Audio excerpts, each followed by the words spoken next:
get back to fucking work. It's time to get back to work. Stop hearing yourself talk. Get off the podcast. Don't be on social media too much. Cut out all the fucking noise. Get back to the fucking mental lab, because that's where the knowledge came from. When I was younger, I had this image in my mind of what does a man look like to me? And I got all these people who were badasses, characters. And in my mind, I became that. And that's what kept me going a lot, was I had this pipe dream of becoming a little bit of this and a little bit of that. Because when you have no parents raising you and you have no role models growing up, it's not daydreaming. You start to create a reality that maybe I can be that. There's no point in doing something if you're not going to do it absolutely, and do it to the hill. And so, yeah, there did come a point when I suddenly started to get more satisfaction out of it and realizing there was something that, even though I can't quite bring myself to say something of worth to it, that I can say something worth me doing it for. And if I'm going to do it, if I'm going to take the time to do it, then I want to do it in as much of an immersive way as possible. Because, you just come to learn in life that the things that you really get a kick out of are the things that you just can't deny. They're the things that when you're doing them, you can think of nothing else but what you're doing. Nobody else is going to wake up and care more about your life than you. If you won't wake up every day and say, I need to get rich, nobody else is going to wake up and say, I need to make him rich.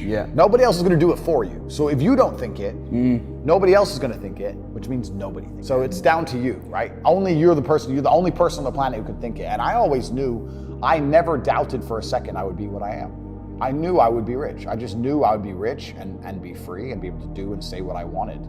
I just knew that. I was just like, there's no way that guy in the Ferrari who drove past me is a better person than me. There's no way he's smarter than me.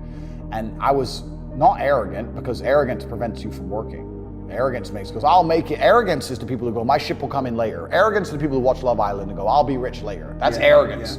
Most people are very arrogant. I was never arrogant. I understood, okay, I'll just outwork him. Maybe he's smarter than me. Fine, I'll outwork him. I'll just outwork him. No problem, boom, let's get to work. I think that a lot of people, the main reason people aren't rich, there's probably three primary reasons. They're either lazy, they're arrogant, or they're stupid. I think lazy is actually quite a small contingent, because I think a lot of people get out here and they work very hard to a degree. Like, even if you're a trash man, that's still work. You're working hard, you're just not making any money. And also, I think if you could show somebody how to make money, a lot of people would do it.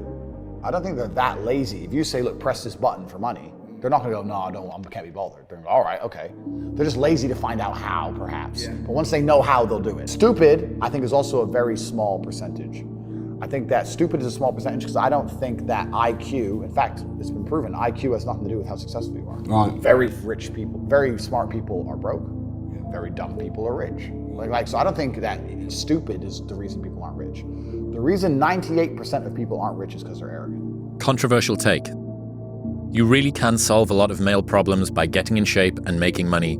You still have problems. They're just smaller and you have more resources to handle them. The world is there for the taking for anyone who can learn from their mistakes, do what they say they were going to do, and stick with it, even if it's not sexy. What used to make a man acceptable now makes you extraordinary.